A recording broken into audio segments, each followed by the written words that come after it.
Hello friends, जय श्री राम, जय बागेश्वर धाम सरकार की। स्वागत है आप सबका मेरे नए ब्लॉग में। तो फ्रेंड्स, अभी इस ब्लॉग में बागेश्वर धाम में अगर आप लोग आ रहे हैं तो रहने की व्यवस्था बताने वाला हूँ। रहने और खाने की व्यवस्था क्या होती है, कैसे होती है, कहाँ होती है, सारी जानकारी देने वाला हूँ।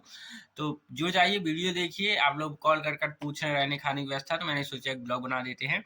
तो देखिए, अगर आप धाम पर आ रहे हैं तो आपको रहने के लिए वहाँ तीन प्रकार की सुविधाएं मिलेंगी। एक तो गुरु जी का दरबार है। दरबार गुरु जी का जो नया राम दरबार बना है, जब वहाँ दरबार नहीं लगता तब आप बिछा के लेट सकते हैं।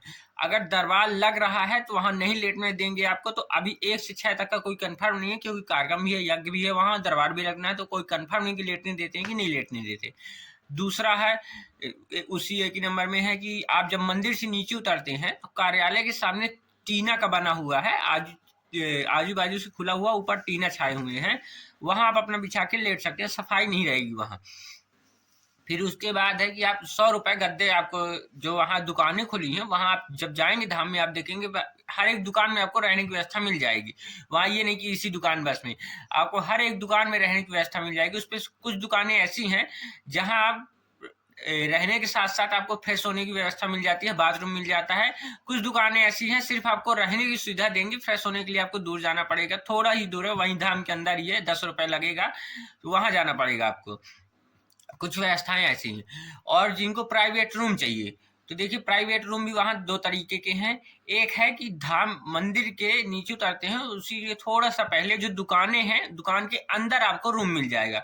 एक है कि आप धाम से थोड़ा सा पहले जो बस्ती बनी हुई है, गाड़ा गांव है, वहाँ वो लोग अपने घर में रूम देते हैं किराए से, तो वो हो गए 400-500 में आपको प्राइवेट रूम मिल जाएगा। होटल वहां पास नहीं मिलेंगे। होटल लेना होगा तो आपको नेशनल हाईवे की ओर जाना पड़ेगा, लेकिन मैं यही सलाह दूंगा, अगर आप मेरी माने तो होटल मत लीजिए। देखिए, क्योंकि आप धाम आ रहे हैं, न जाने कहाँ कहाँ से किराया भाड़ा लगा के आ रहे हैं, और आप होटल में रहने जाएंगे, वहां से होटल की दूरी 5 से 7 किलोमीटर, 10 किलोमीटर दूरी है। आपको धाम में कब दरबार लगा है, कब क्या हो रहा, कोई जानकारी मिलने वाली नहीं है। और धाम के नजदीक में आप रहेंगे तो आपको यही पता चल जाएगा कि दरबार कब लगा है, आरती कब हो रही है, सारी जानकारी आपको वहां मिलती रहेगी, माइक में सुनाई देगा।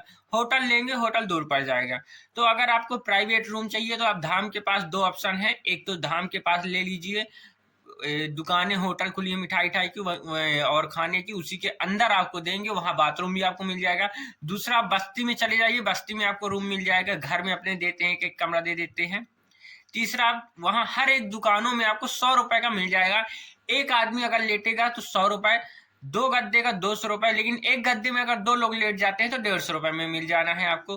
बाथरूम की व्यवस्था आपको चाहिए तो आप 10 रुपए दे के वहीं पर 2 सुलभ शौचालय, एक आप जब धाम जाएंगे अंदर प्रवेश करेंगे सुलभ शौचालय मिल जाएगा, एक मंदिर की दूसरी तरफ आपको मिल जाएगा। 2-3 है और ज्यादा है, लेकिन मैं जहाँ यूज करता हूँ मैं वो बता रहा हूँ, और भी ज्यादा आपको मिल जाएंगे, 10 रुपए में आपको मिल जाना है। तो आप ऐसे रह सकते हैं। खाने की व्यवस्था भी वहाँ दो प्रकार की है कि आप एक पैसा देके 70 से 80 रुपए की थाली मिलती है, वो खा लीजिए, एक भंडारा खा लीजिए। मेरी सलाह, आप अगर इस पर भी मानते हैं तो आप 70-80 रुपए न बर्बाद करके आप भंडारे का खाना खाइए, इससे आपको पुण्य भी मिलने वाला है। देखिए कि आप अन्नपूर्णा देवी का प्रसाद ग्रहण कर रहे हैं। दूसरा, आप कितनी भी पैसा लगा के आ रहे हैं, 70-80 रुपए देंगे, 4 तो छोटी छोटी 6 तो छोटी छोटी पूरी देंगे, खाने में भी वो मजा नहीं मिलता है वहां। तो अगर आप भंडारा खा रहे हैं तो ज्यादा उचित है, क्योंकि आपको भगवान का प्रसाद भी है, वो अन्नपूर्णा देवी का प्रसाद भी है। और 2-3 दिन अगर आप खा लेते हैं, अगर धाम का प्रसाद भंडारे का खाना खा लेते हैं, तो आप कोई भी घट नहीं जाएंगे। आपको यही उचित रहेगा कि आप प्रसाद खाए। लोग आप तरसते हैं कि हमको प्रसाद मिल जाए, अगर आप लाइन में खड़े होकर आप प्रसाद खा लेंगे तो उससे बड़ा आपको कोई पुण्य मिलने वाला नहीं, बहुत बड़ा पुण्य है वो। तो मैं तो यही कहूंगा कि आप लोग भंडारे का ही खाना खाएं। बाकी आपको 70 से 80 रुपए की थाली मिल जाएगी वहां हर जगह। और धाम पर आप कुछ भी खाइए, बिना लहसुन प्याज का वहां हर एक चीज मिलेगा।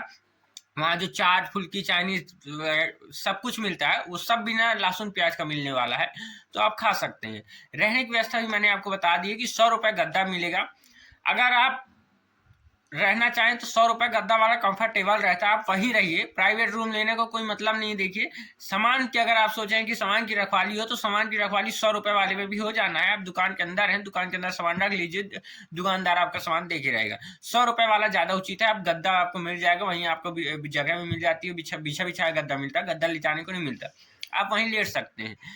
500 400 600 आप देंगे रूम मिलेगा आपको, अकेले रहेंगे तो मन भी नहीं लगेगा, इससे अच्छा आपका यही रहेगा। हाँ, अगर आप विद फैमिली आ रहे हैं तो रूम लेना ठीक भी रहेगा, लेकिन रूम विद फैमिली महंगा पड़ जाएगा, इसलिए वहाँ रूम का किराया नहीं लगता, वहाँ लोग का किराया लगता है कि इतने लोग एक रूम में रहेंगे। मान लीजिए आप 4 फैमिली वाले हैं, आ रहे हैं और एक रूम ले रहे हैं, तो आपका 500 नहीं लगने वाला, 500 एक इंसान का लगेगा, 2000 लगेगा 4 इंसान का। इस तरह का वहाँ चार्ज रहता है। क्या है, बागेश्वर धाम जहाँ स्थित है वो छोटा सा गाँव है। गाँव वाले को सोने में सुहागा हो गया कि वहाँ इतना बड़ा धाम बन गया है, तो वो लोग बहुत ज्यादा लूटते हैं। तो वहाँ एक इंसान, एक कमरे का पैसा नहीं लगने वाला, वहाँ एक इंसान का पैसा लगने वाला है। तो मैं तो यही कहूंगा आप 100 रुपए में रहिए, वो ज्यादा ठीक है।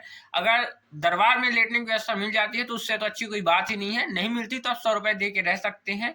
आइए रहिए, रहने खाने की वहाँ बहुत अच्छी व्यवस्था है, आपको कोई भी सामने मुसीबत को नहीं करना पड़ेगा, आपको वहाँ सारी व्यवस्था मिल जाएगी, हर एक चीज की दुकान है, सब व्यवस्था मिल जाएगी। तो मैं तो यही कहूंगा आइए धाम पे रहिए, घूमिए, एंजॉय करिए, बालाजी के दर्शन करिए, दरबार में बैठिए, अपनी पेशी कीजिए, पेशी करना है तो।